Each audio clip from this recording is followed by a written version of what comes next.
I'm very happy to have this personal visit with you. Won't you be seated, please?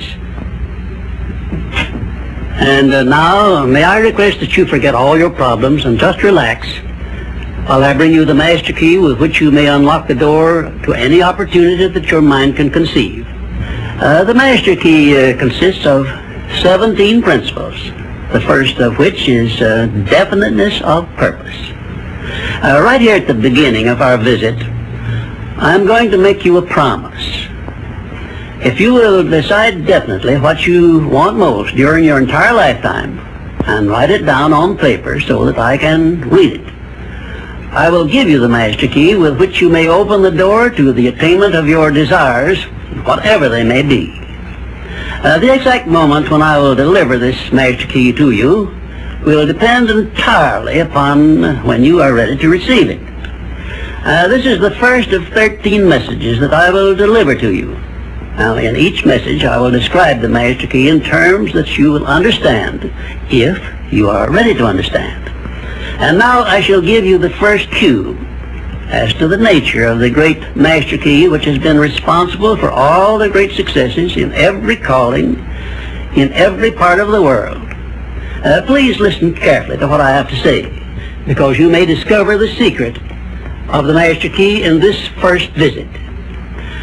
You may get your first cue as to the nature of the great master key when I tell you that psychologists have discovered a natural law which is the very foundation of all personal successes.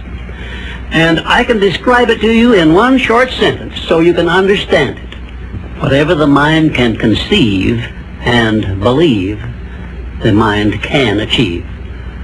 Isn't that a profound statement? You will notice that it says nothing about the need for education, but simply that whatever your mind can conceive and believe, your mind can achieve. Now, if you want evidence that the mind can achieve whatever the mind can conceive without the benefit of formal education, you only have to remember that Thomas A. Edison conceived the idea of becoming an inventor and lived to become the world's greatest scientist in the field of invention, with only 3 months of common school education. When I first heard Andrew Carnegie describe this natural law, which makes it possible for you and I and everyone else to write his own price tag in life and attain it, I became so enthused over it that I began to search for the power back of it, and my curiosity led me finally to the discovery of the master key, which I shall reveal to you if you are ready to receive it. My search led me to the study of the spiritual forces with which all of us are blessed.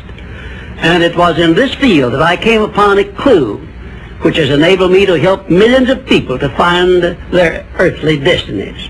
I want to describe my discovery in the simplest terms possible, because it will reveal to you why it is true that whatever the mind can conceive and believe, the mind can achieve, regardless of how many times you may have failed in the past or how lofty your aims and hopes may be.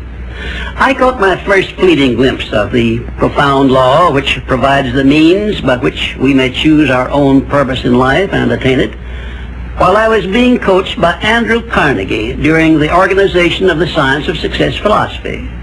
I had just finished telling Mr. Carnegie that I feared he had chosen the wrong person to give the world the first practical philosophy of personal success because of my youth, my lack of education, and my lack of finances. Well, at this point, Mr. Carnegie delivered a lecture that I shall never forget because it changed my entire life and paved the way for my helping to change the lives of millions of people, some of them not yet born. Let me call your attention to a great power which is under your control, said Mr. Carnegie.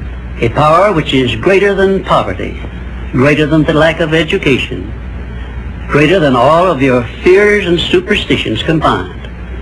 It is the power to take possession of your own mind and direct it to whatever ends you may desire. This profound power, Mr. Carnegie continued, is the gift of the Creator, and it must have been considered the greatest of all of his gifts to man, because it is the only thing over which man has the complete and unchallengeable right of control and direction. When you speak of your poverty and lack of education, Mr. Carnegie explained, you are simply directing your mind power to attract these undesirable circumstances, because it is true that whatever your mind feeds upon, your mind attracts to you. Now you see why it is important that you recognize that all success begins with definiteness of purpose, with a clear picture in your mind of precisely what you want from life. Then Mr. Carnegie continued his speech with a description of a great universal truth which made such an impact upon my mind that I began then and there to give myself a new outlook on life, and set up for myself a goal so far above my previous achievements that it shocked my friends and relatives when they heard about it. Everyone, said Mr. Carnegie, comes to the earth plane blessed with the privilege of controlling his mind power and directing it to whatever ends he may choose. But, he continued, everyone brings over with him at birth the equivalent of 2 sealed envelopes, one of which is clearly labeled, the riches you may enjoy if you take possession of your own mind and direct it to ends of your own choice. And the other is labeled, the penalties you must pay if you neglect to take possession of your mind and direct it. And now let me reveal to you, said Mr. Carnegie, the contents of those 2 sealed envelopes. In the one labeled riches is this list of blessings. 1, sound health. 2, peace of mind. 3, a labor of love of your own choice. 4, freedom from fear and worry. 5, a positive mental attitude. 6, material riches of your own choice and quantity. In the sealed envelope labeled penalties, Mr. Carnegie continued, is this list of the prices one must pay for neglecting to take possession of his own mind. 1, ill health. 2, fear and worry. 3, indecision and doubt. 4, frustration and discouragement throughout life. 5, poverty and want.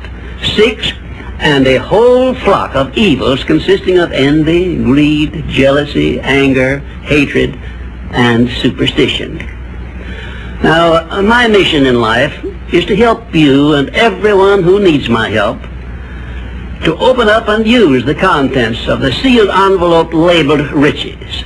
And the starting point from which you must take off if you wish to write your own ticket from here on out for the remainder of your life, I will describe for you in these simple instructions. 1, procure a neat pocket-sized notebook, or something on the order of this one here, loose leaf affair.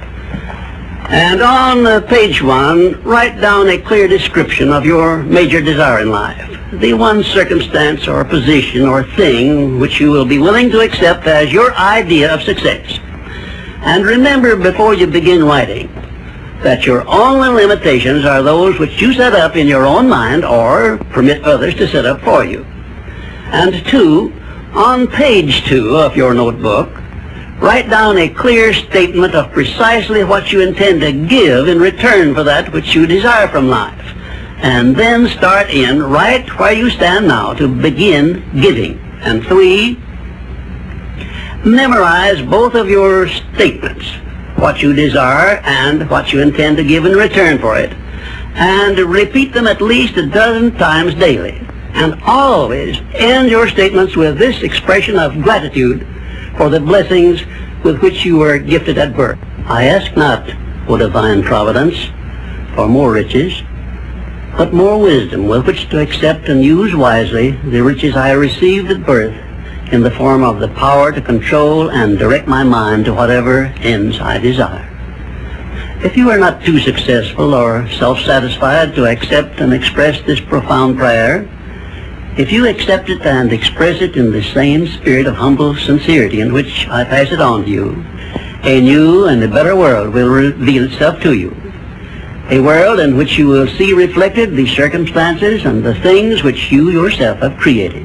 In my next visit, I will give you a description of the second principle of success, through the application of which you may make use of the education and experience of other people, and get the necessary help you may need in attaining your definite major purpose in life. And now let me close this, our first visit, with my favorite expression of gratitude. O divine providence, I ask not for more riches, but more wisdom with which to make wiser use of the riches you gave me at birth, consisting in the power to control and direct my own mind to whatever ends I desire.